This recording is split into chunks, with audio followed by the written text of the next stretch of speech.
Hello students, myself Narayana Saraswat. Today we are starting Concepts of Physics Solution, Chapter number 2, Physics and Mathematics, Objective 1. Question number first, a vector is not changed if. तो देखो vector क्या होता है, vector है magnitude and direction, magnitude and direction. तो vector change नहीं होगा जब इसका मैग्नीट्यूड भी चेंज नहीं हो, डायरेक्शन भी चेंज नहीं हो। अब फर्स्ट में दिया है it is rotated through a arbitrary angle. तो मान लो ये कोई एक वेक्टर है ए, अगर इसको किसी एंगल पर रोटेट कर देंगे तो इसकी डायरेक्शन चेंज हो जाएगी, तब तो वेक्टर चेंज हो जाएगा। तो ये ऑप्शन क्या गलत है। सेकंड है it is multiply by an arbitrary scalar. तो जब किसी वेक्टर को किसी आर्बिट्री स्केलर से मल्टीप्लाई करेंगे तो उसका मैग्नीट्यूड चेंज हो जाएगा, तो भी वेक्टर चेंज हो जाएगा। सी में दिया है it is cross multiply by a unit vector. तो देखो जब हम यूनिट वेक्टर से क्रॉस मल्टीप्लाई करेंगे, जैसे vector A multiply by vector N, और वेक्टर एन क्या है, यूनिट वेक्टर है, तो इसका जो रिजल्टेंट आएगा ये परपेंडिकुलर होगा वेक्टर ए के। तो क्या होगा, इसकी डायरेक्शन ए के क्या होगी, परपेंडिकुलर हो गई, तब भी वेक्टर क्या हो गया, चेंज हो गया। डी ऑप्शन में दिया है it is slide parallel to itself. अगर इसके पैरेलली इसको स्लाइड करें, जैसे मान लो यहाँ पे स्लाइड कर दें इसको ए, पैरेलली इसके, जैसे मान लो ये दिया है तो यहाँ पे क्या कर दिया, इसको पैरेलली स्लाइड कर दिया, यहाँ से पुट करें तो इसका ना तो मैग्नीट्यूड चेंज हुआ ना डायरेक्शन, इट मीन्स इसका वेक्टर चेंज नहीं होगा। Question number second, which of the set given below may represent the magnitudes of three vectors adding to zero. तो इसमें से किन थ्री वेक्टर्स का ऐड करने पर जीरो हो सकता है, ठीक है ना। तो देखो वेक्टर एडिशन में अगर थ्री वेक्टर्स हैं और सबका रिजल्टेंट जीरो है, इट मीन्स क्या, वो regular triangle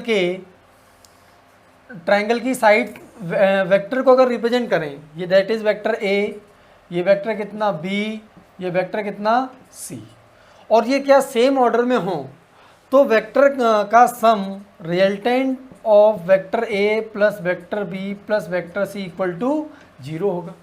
it means vector A, vector B, vector C क्या हैं, किसी ट्राइंगल की साइड्स हैं, और अगर किसी ट्राइंगल की ये तीनों साइड्स हैं, इसका मैग्नीट्यूड कितना है ए, इसका मैग्नीट्यूड कितना है बी, और सी वेक्टर का मैग्नीट्यूड कितना है सी। तो हमें यहाँ पे एक चीज़ पता होना चाहिए कि अगर vector C greater than vector A, vector C greater than B, it means vector A और बी के मैग्नीट्यूड से सबसे ज़्यादा मैग्नीट्यूड वाला कौन है, वेक्टर सी, तब भी ए प्लस बी जो वेक्टर होता है उसका सम ग्रेटर होता है किससे, सी से, तभी वो ट्रायंगल को रिप्रेजेंट करते हैं, वरना ट्रायंगल को रिप्रेजेंट नहीं करते। तो वेक्टर सम में तीन जो वेक्टर के मैग्नीट्यूड दिए हुए हैं, अगर दो स्मॉल वेक्टर के मैग्नीट्यूड का सम थर्ड वन से ज़्यादा होगा तब तो वो उनका रिजल्टेंट जीरो हो सकता है, और वरना जीरो नहीं हो पाएगा। तो ए सेट में दिया हुआ है कितना, 2, 4 एंड 8। तो देखो 2 प्लस 4 इनका सम लेस देन 8 से, तो ये भी नहीं होगा। बी में दिया हुआ है 4 इन कॉमा 8 कॉमा 16, तो 4 प्लस 8 लेस देन है 16 से, ये भी नहीं होगा। सी ऑप्शन में दिया हुआ है 1 कॉमा 2 कॉमा 1, तो देखो 1 प्लस 1 इक्वल टू क्या आ रहा है, 2, ये हो सकता है, लेकिन ट्रायंगल क्या होगा, जैसे ये 1, इधर भी कितना 1 और ये कितना 2। फोर्थ में दिया है 0.5, 1 एंड 2, डी ऑप्शन कितना 0.5, 1 एंड 2। तो देखो 0.5 प्लस 1, 0.5 प्लस 1 ये भी लेस है किससे, 2 से। इसमें इक्वल तो आ रहा है, इक्वल आ रहा तो वो ट्रायंगल नहीं होगा, लेकिन देखो इस टाइप से हो जाएगा, ये कितना 1 वेक्टर, ये कितना 1 वेक्टर, और इधर अपोजिट डायरेक्शन में कितना 2 वेक्टर, तो इनका रिजल्टेंट कितना हो जाएगा, 0। Question number 3, the resultant of vector A and vector B makes an angle alpha with vector A and beta with vector B. तो देखो यहाँ पर हम दो वेक्टर ले लेते हैं, ये मान लेते हैं वेक्टर कितना है, ए है, और ये कितना वेक्टर बी है। इस सिचुएशन में समझ में आ रहा है कि ये वेक्टर ए का जो मैग्नीट्यूड है वो ग्रेटर है किससे, वेक्टर बी के मैग्नीट्यूड से।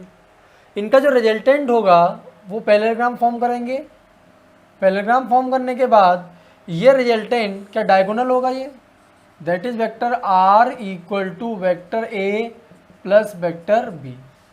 अब वेक्टर ए से आर के बीच में एंगल कितना है अल्फा, और वेक्टर बी और आर के बीच में एंगल कितना है बीटा।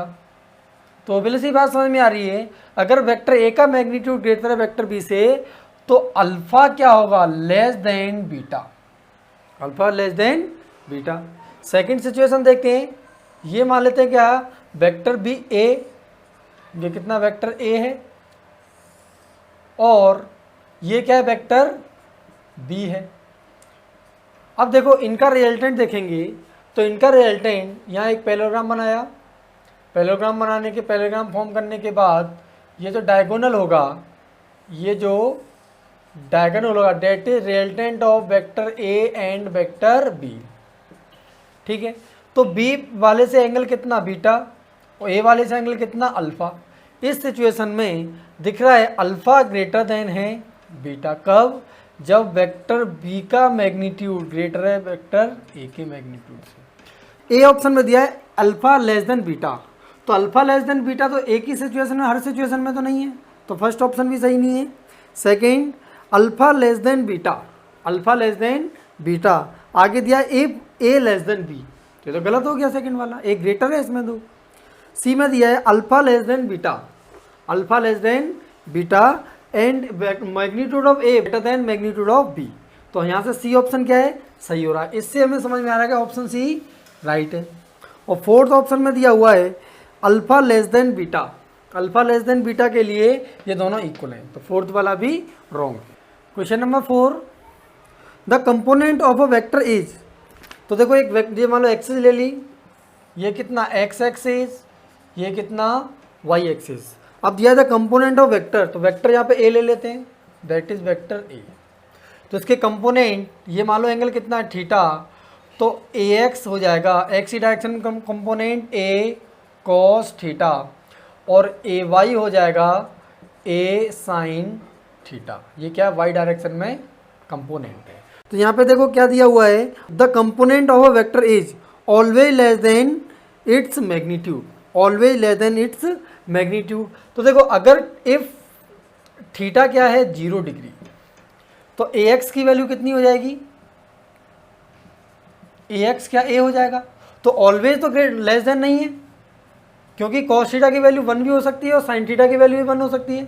कॉस थीटा की वैल्यू 1 कब होगी, जब थीटा 0, और साइन थीटा की वैल्यू 1 कब होगी, जब थीटा 90 हो।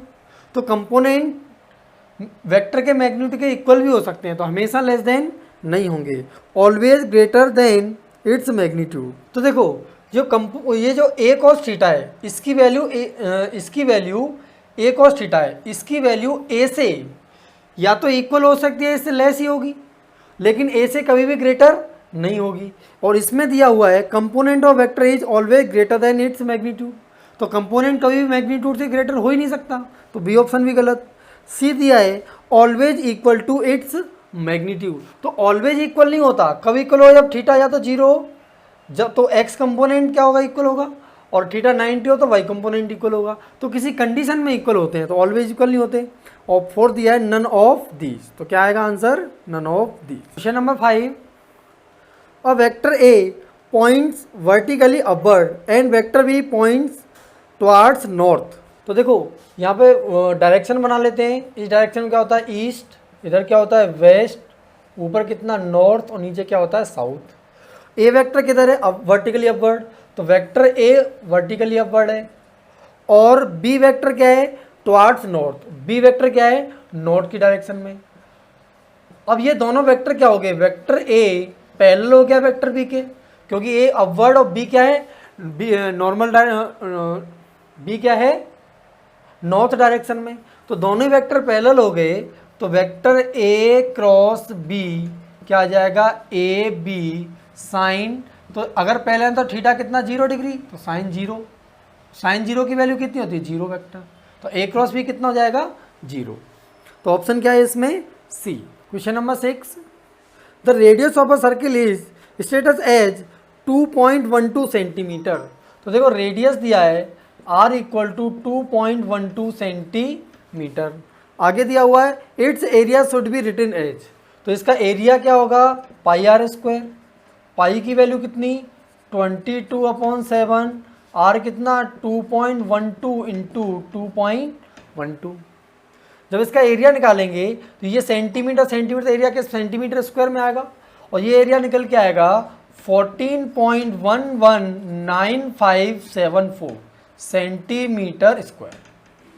ठीक है, अब देखो ये जो सिग्निफिकेंट फिगर का रूल क्या कहता है, in multiplication and division, in multiplication and division the number of significant figure in the product और quotient is same as the smallest number of significant figure. तो देखो प्रोडक्ट या फिर डिवीजन दोनों का जो रिजल्टेंट होगा, ये जो रिजल्टेंट आया है इसका सिग्निफिकेंट फिगर जिन दो नंबर्स का मल्टीप्लाई किया है उनमें जो सबसे कम सिग्निफिकेंट वाला नंबर है उसके इक्वल होगा। तो यहाँ पे हमने r का मल्टीप्लाई किया है 2.12 और 2.12, इसका सिग्निफिकेंट नंबर कितना है, सिग्निफिकेंट फिगर कितना 3, सिग्निफिकेंट कितना 3, इसका भी सिग्निफिकेंट फिगर कितना है 3।